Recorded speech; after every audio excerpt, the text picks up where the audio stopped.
Sales, कैसे हैं आप सब? आई होप सब बहुत अच्छे होंगे, सबकी पढ़ाई भी और लाइफ भी आई होप सो काफी अमेजिंग चल रही होगी।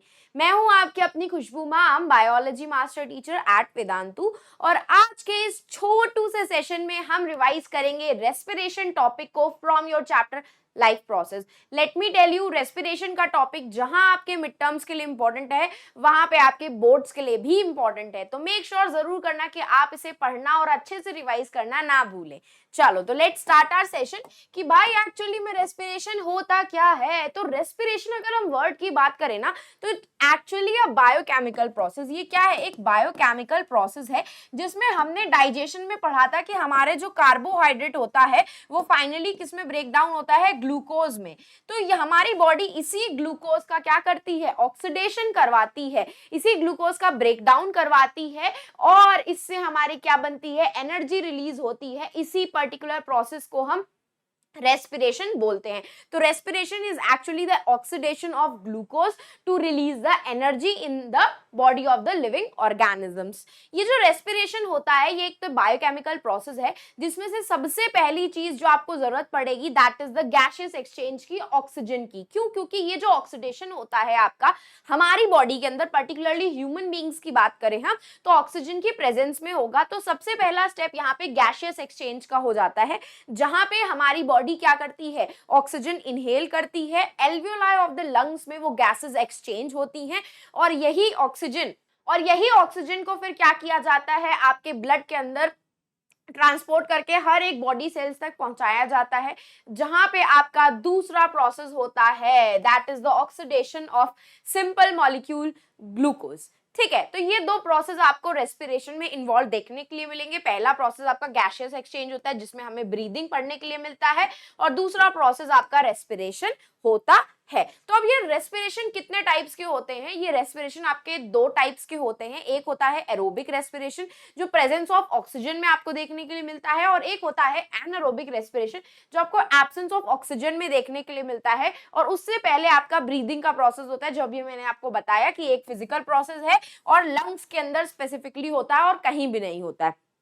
अब एक बार भाई हमारी बॉडी के अंदर ऑक्सीजन पहुंच गई, ये ऑक्सीजन को फिर हमारी बॉडी एनर्जी रिलीज करने के लिए यूज करती है, और ये प्रोसेस आपका लंग्स के साथ साथ माइटोकॉन्ड्रिया में होता है, क्योंकि लंग्स में भाई ऑक्सीजन एक्सचेंज हो रही है एंड कार्बन डाइऑक्साइड हम एक्सेल आउट कर रहे हैं, और माइटोकॉन्ड्रिया के अंदर स्पेसिफिकली आपका रेस्पिरेशन का प्रोसेस होता है, जो आपके ये तीन तरीके से होते हैं। ये वाला जो चार्ट आपके एनसीईआरटी बुक में बना हुआ है, this is the very important chart. तो भाई सबसे पहले होता क्या है?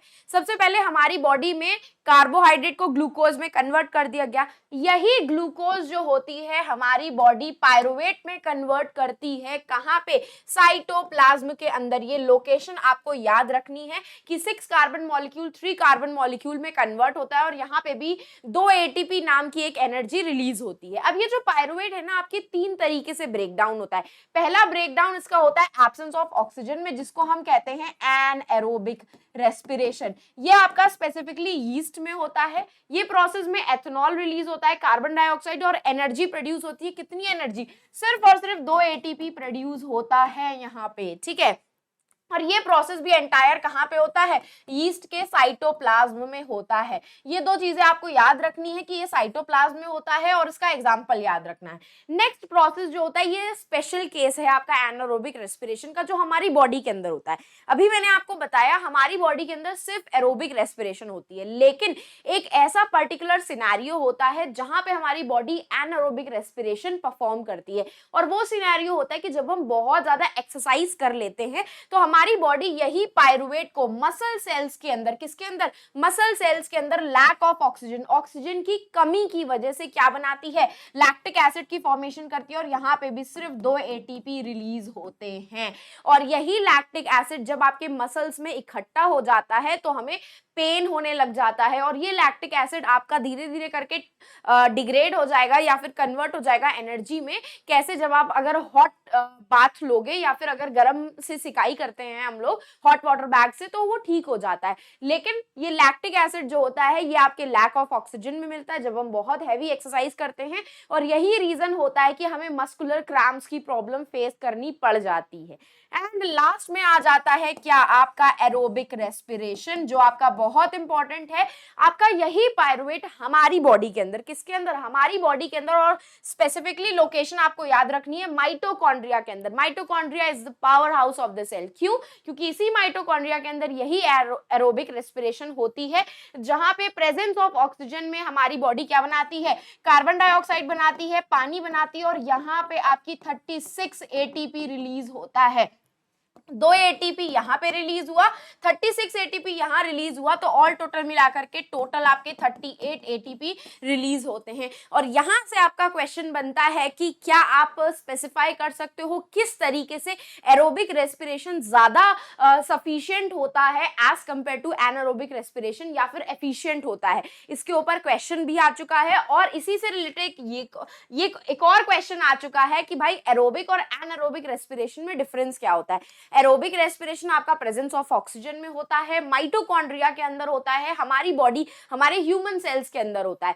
एनारोबिक रेस्पिरेशन की बात करूं तो ये आपके लैक ऑफ ऑक्सीजन में होता है, यीस्ट के अंदर होता है, यहाँ पे ऑक्सीजन की प्रेजेंस नहीं होती है, और ये क्या बनाता है, एथेनॉल बनाता है, कार्बन डाइऑक्साइड, और सिर्फ 2 एनर्जी रिलीज होती है। तो अगर हम कंपेयर करें एनर्जी के सेंस में, तो आपका एरोबिक रेस्पिरेशन ज्यादा एफिशिएंट होता है in providing energy as compare to anaerobic respiration.